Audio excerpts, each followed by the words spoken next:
কোনো ইনকাম ছাড়া বা কোনো পরিশ্রম ছাড়া কিভাবে আমি এতগুলো টাকা জমালাম আজকের ভিডিওতে আপনাদের সঙ্গে শেয়ার করব। আসসালামু আলাইকুম সবাইকে নতুন আরও একটি ভিডিও দেখার জন্য আমন্ত্রণ জানাচ্ছি। আর অবশ্যই আপনারা কমেন্ট করে জানাবেন যে এখানে কত টাকা আছে, আপনাদের কত টাকা মনে হয়। এই ভিডিওটা 4 থেকে 5 দিন আগের। আর আমি ব্যাংকে গিয়েছিলাম, কি করতে গিয়েছিলাম বা এই টাকাগুলো আমি কোথা থেকে পেয়েছি, কিভাবে পেয়েছি বা কিভাবে জমিয়েছি সবকিছুই আপনাদের সঙ্গে শেয়ার করব। আর এই জমানো টাকাগুলো দিয়ে সংসারের খুবই প্রয়োজনীয় এবং অনেক শখের একটা জিনিস কিনবো আজকে, যার কারণে এই টাকাগুলো তুলে নিলাম। আমি এই টাকাগুলো কোনো পরিশ্রম ছাড়া বা কোনো ইনকাম ছাড়া কিভাবে জমিয়েছি সেই বিষয়ে যদি বলতে হয়, প্রথমেই বলতে হবে টাকা জমানোর অভ্যেসটা আমার ছোটবেলা থেকেই ছিল। মাটির ব্যাংকে অল্প অল্প করে টিফিনের টাকা জমাতাম, কিন্তু তখন কোনো গোল ছিল না যে এই টাকাটা কিসের জন্য জমাচ্ছি। আমার টাকা জমাতে ভালো লাগতো, যার কারণেই জমানো। আর আমার মাকে আমি দেখেছি অনেক বেশি হিসেব করে চলতে বা অনেক বেশি সঞ্চয়ী মনোভাব তার মধ্যে ছিল, যার কারণে তার থেকেই আমরা এগুলো শিখেছি। বিশেষ করে আমি সেই ছোটবেলার অভ্যেসটা আমার এখনও রয়ে গিয়েছে। আমি এখনও মাটির ব্যাংকে টাকা জমাই। আর এখন যেহেতু আমার ম্যাচুরিটি এসেছে বা আমি অনেকটা বুঝতে শিখেছি, ফিউচার সম্পর্কে ভাবতে শিখেছি, আর আমার সঙ্গে যেহেতু আমার একটা বাচ্চাও আছে, তো সব কিছু মিলিয়ে এখন ফিউচার নিয়ে টেনশন অনেক বেশি হয়। আর কিভাবে আমার সন্তানকে আমি একটা ভালো ফিউচার দিতে পারবো বা ভালো রাখতে পারবো, সেই কারণেই কিন্তু আমি দিনরাত মানে ভাবি কিভাবে কি করা যায় বা কিভাবে কি করলে ওকে ভালো রাখতে পারবো। যাই হোক, আসল কথায় আসি। তো এই টাকাগুলো আমি জমানো শুরু করেছিলাম 2019 সালের জুলাই মাস থেকে। তো তখন আপনাদের মতো করেই আমি যেভাবে আপনাদেরকে বলি, অল্প অল্প করে 1 টাকা 2 টাকা করে যেভাবে টাকা জমাতে বলি বা খরচ থেকে বাঁচিয়ে টাকা জমাতে বলি, সেভাবেই আমি অল্প অল্প করে টাকা জমাতাম। আর প্রতি মাসে আমি হচ্ছে 3000 টাকার একটা ডিপিএস করলাম। আমার ডিপিএসটা করা হয়েছিল একটা সরকারি ব্যাংকে, আর 5 বছরের জন্য করেছিলাম। তো আমি অনেক কষ্ট করে বলা যায় যে প্রত্যেক মাসের টাকাটা জমা দিতাম। আর কোনো মাসে যদি আমি পারতাম, রানিং মাসের টাকা জমা দেওয়ার পরে আমার হাতে যদি টাকা থাকতো, সেই টাকাটাও কিন্তু আমি জমা দিয়ে দিতাম। যদি 1 মাসের টাকা মানে 3000 টাকা থাকতো বা যদি কম থাকতো, সেই টাকাটা আমি হাতেই রাখতাম, ঘরে রাখতাম। সেই টাকার সঙ্গে আরও টাকা অ্যাড করতে করতে যখন আবার ওই মাসের টাকাটা হয়ে যেত, তখন জমা দিয়ে দিতাম। মানে আমি যখন পারতাম রানিং মাসেরটা দিতাম, আর যখন আমার কাছে এক্সট্রা থাকতো, আমি যদি একসাথে 2 মাসেরটা দিতে পারতাম বা 3 মাসেরটা দিতে পারতাম, আমি সেভাবে দিয়ে দিতাম। এভাবে করতে করতে আমি আমার 5 বছরের যে ডিপিএসটা ছিল সেটা কমপ্লিট করি। 5 বছর হয়ে যায়। ডিপিএসটা কমপ্লিট হওয়ার পর আমি 2,17,000 টাকা পাই। আর সেই টাকাটা প্রায় 6 মাসের মতো সেভিংসেই ছিল, পড়েছিল আর কি। কোনো কি করব ভাবছিলাম, আসলে কোনো কিছু করা হচ্ছিল না। আর এই টাকাগুলো আমি কিভাবে পেলাম বা কিভাবে জমালাম, এটা আপনাদের অনেকের মনে প্রশ্ন থাকতে পারে যে আমি যে প্রতি মাসে টাকাটা ব্যাংকে জমা দিতাম বা ডিপিএসটা আমি কিভাবে চালিয়েছি। তো প্রথমেই বলতে হবে, আমি কিন্তু প্রথম আমি আমার হাত খরচের টাকা বাঁচিয়ে বাঁচিয়ে জমাতাম। আর তারপরে দেখা গিয়েছে যে আমি যেহেতু কিছু করতাম না, তো আমার কাছে আসলে কষ্ট হয়ে যেত টাকাটা ম্যানেজ করতে। এরপর আমি বাসায় বসেই ফোনে মানে মোবাইল দিয়ে রিসেলিং করতাম অনলাইনে, যার কারণে সেখান থেকে আমার প্রতি মাসেই 3000, 4000, 5000, 5500 এক এক মাসে এক এক রকম ইনকাম হতো। তো সেই টাকাটাও কিন্তু আমি জমিয়ে রাখতাম। আমি হয়তো বা 1 বছর বা তার কম সময়ের জন্য রিসেলিং করেছিলাম। তো রিসেলিং ফার্স্টের দিকে কিন্তু এইরকম ইনকাম ছিল না, কম ছিল। আস্তে আস্তে কিন্তু ভালো ইনকাম হয়েছে। মানে ভালো বলতে ওই যে 4-5 হাজার টাকার কথা বলছিলাম সেটাই। তো আমার কাছে মনে হচ্ছিল যে আমি ঘরে বসে যতটুকুই পারছি, এটাই কিন্তু আমার কাছে অনেক বেশি ভালো মনে হয়েছে। এরপর আমি কিন্তু জব করেছি।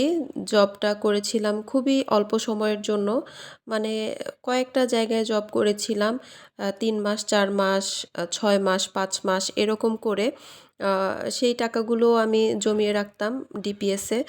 আর খুব কম খরচ করতাম। মানে যেটা না হলেই না সেই রকম খরচ আমি করতাম। আর বাকি টাকাটা আমি জমিয়ে রাখতাম। এভাবে করতে, করতে ৫ বছর হওয়ার আগেই আমি অ্যাডভান্স আরকি টাকাটা জমা দিয়ে ফেলেছিলাম। যেহেতু ১ বছরের টাকা আপনি অ্যাডভান্স দিতে পারবেন এই সিস্টেমটা ব্যাংকে আছে। আমার যেহেতু এই ডিপিএসটা কমপ্লিট হয়ে গিয়েছিল টাকা জমা দেওয়া কিন্তু মেয়াদ শেষ হয়নি যার কারণে আমি কিন্তু তখন টাকাটা হাতে পাইনি। তখন আমি ভাবলাম যে আমি যেহেতু তখন রানিং জব করছিলাম তো আমার কাছে মনে হলো যে আমি আরেকটা ডিপিএস করি। তো আমি অন্য আরেকটা ব্যাংকে বেসরকারি ব্যাংকে ডিপিএস করি। তো সেখানে আমার ৯০,০০০ টাকা জমেছিল। আর আগের ব্যাংকে যে আমার ছিল ২,১৭,০০০ তো ওইটারও তো মেয়াদ শেষ হয়ে গিয়েছে এখানে ৯০,০০০ জমাতে জমাতে। তো সব কিছু মিলিয়ে তখন আমি ৩,০০,০০০ টাকা আবারও সেই আগের ব্যাংকে সরকারি ব্যাংকে একটা সঞ্চয়পত্র কিনি ৩,০০,০০০ টাকার। আর সেই ৩,০০,০০০ টাকা থেকে আমি প্রত্যেক লাখের জন্য ৯১২ টাকা করে পাই প্রতি মাসে। এই সঞ্চয়পত্রটা আমি করেছিলাম ২০২৫-এর জানুয়ারিতে, জানুয়ারির ২৮ তারিখে। আর ১ বছর হয়েছে আমি এই যে প্রফিটগুলো পেয়েছি সেই টাকাগুলো কিন্তু আমি উঠাইনি, মানে আমার সেভিংসে জমা হতো। আচ্ছা, আপনাদের সঙ্গে আরও একটি বিষয় শেয়ার করি। যখন আমি সঞ্চয়পত্রটা করলাম তখন আমি হিসেব করে দেখলাম যে ৩,০০,০০০ টাকায় আমি প্রায় ৩,০০০ টাকার মতো প্রতি মাসে মানে বেনিফিট পাবো, মুনাফা আরকি। তো কিছুটা কম আছে ২,৯৬৮ না ৬৪ টাকা যেন আসে প্রতি মাসে। তো সেই ক্ষেত্রে আমি চিন্তা করলাম এই টাকাটা আমি আবারও একটা ডিপিএস করব, মানে ৩,০০০ টাকার একটা ডিপিএস করব আর এই টাকাটা দিয়েই আমি সেই ডিপিএসটা চালাবো। কিন্তু আমি এই সঞ্চয়পত্রটা করার পর থেকে এই ১১ মাসের টাকা আমার জমা হয়েছে। পুরোপুরি ১ বছরের টাকা হয়নি, মানে রানিং এই মাসের টাকা কিন্তু আমি এখনো পাইনি। তো আর কয়েকদিনের মধ্যে পেয়ে যাব। আমি যে ডিপিএসটা করেছিলাম তো সেই ডিপিএসটা কিন্তু আমি এমনিতেই চালাচ্ছি, মানে আমার হাতে যে টাকাটা জমাই সেই টাকা দিয়েই আমি প্রতি মাসে এই পর্যন্ত মানে ১ বছরের টাকা দিয়ে ফেলেছি অলরেডি, আলহামদুলিল্লাহ। আর আমার সঞ্চয়পত্রের যেই মুনাফাটা সেটা কিন্তু জমা হয়েছে। তো আমি একবারে ১১ মাসেরটা উঠিয়ে নিয়েছি। এখানে আমি ৩২,০০০ টাকা উঠিয়েছিলাম আর সেই টাকাটা দিয়ে আমি আমার বাসার জন্য একটা সোফা কিনেছি। এটা কিন্তু অনেক দিনের স্বপ্ন ছিল আমাদের, অনেক দিনের পরিকল্পনা ছিল। তো দেখেন আমার কিন্তু কোনো পরিশ্রম ছাড়া, কোনো ইনকাম ছাড়া এই টাকাটা এসেছে। আগের টাকাটা অবশ্যই আমি অনেক কষ্ট করে জমিয়েছি কিন্তু এটা কিন্তু আমার এমনিতেই এসেছে। ওই টাকাটার উপরেই আমি এই টাকাটা পেয়েছি। আমি কিন্তু ওই ৩,০০,০০০ টাকা না থাকলে এই টাকাটা জমাতে পারতাম না বা এই টাকাটা কিন্তু আমি পেতাম না। আমার ওই ৩,০০,০০০ টাকা কিন্তু থাকবেই। আমি যেই সঞ্চয়পত্রটা করেছি এটা ৫ বছরের জন্য। আর এটা কিন্তু আমার সবসময়ই থাকবে। মানে আমার আসল টাকাটা, সেই সঙ্গে কিন্তু আমি আরও কিছু টাকা পাচ্ছি।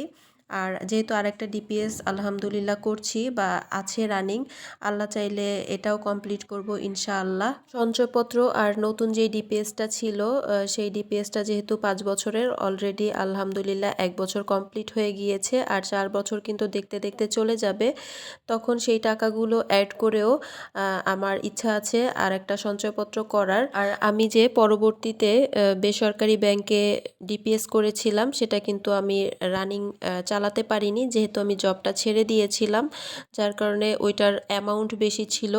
তো অত টাকা আমি প্রতি মাসে দিতে পারছিলাম না, যার কারণে ওইটা ভেঙে ফেলেছি। আর সেই সব টাকা মিলিয়েই কিন্তু সঞ্চয়পত্রটা করা। আমি তো অলরেডি বলে ফেলেছি যে আমি ৪ জায়গায় জব করেছি, ৩ মাস, ৪ মাস, ৫ মাস করে। আর সেই সঙ্গে রিসেলিং করেছিলাম। সেই সব টাকা যেহেতু জমিয়েছি, কিছু টাকা তো অবশ্যই খরচ করেছি, মানুষের তো থাকেই খরচ টুকটাক, সেগুলো ছাড়া কিন্তু আমি বাকি টাকা জমিয়েছি। এছাড়াও আমার বাবা-মা যখন ঈদের সময় আমাকে বা আমার বাচ্চাকে শপিং করার জন্য টাকা দিত অথবা সালামি দিত অথবা কোনো আত্মীয়স্বজন আমার বাচ্চার মুখ দেখে যখন টাকা দিত সেটা ৫০০ টাকা হোক বা ১,০০০ টাকা হোক, সেই টাকাটা কিন্তু আমি খরচ করতাম না। বিশেষ করে আমার বাচ্চার যেকোনো টাকা আমি সেটা জমিয়ে রাখি। এখন পর্যন্ত আমি ওর টাকা আসলে খরচ করি না। সেই টাকাগুলো কিন্তু আমি এই টাকার মধ্যে জমিয়েছি। আর তাছাড়া আমি আমার বাচ্চার জন্য কিছু গোল্ড কিনেছি। আমার জন্যও কিনেছি টুকটাক ছোটখাটো। যেহেতু গোল্ডের অনেক প্রাইস, এখন আর কেনা সম্ভব হবে না।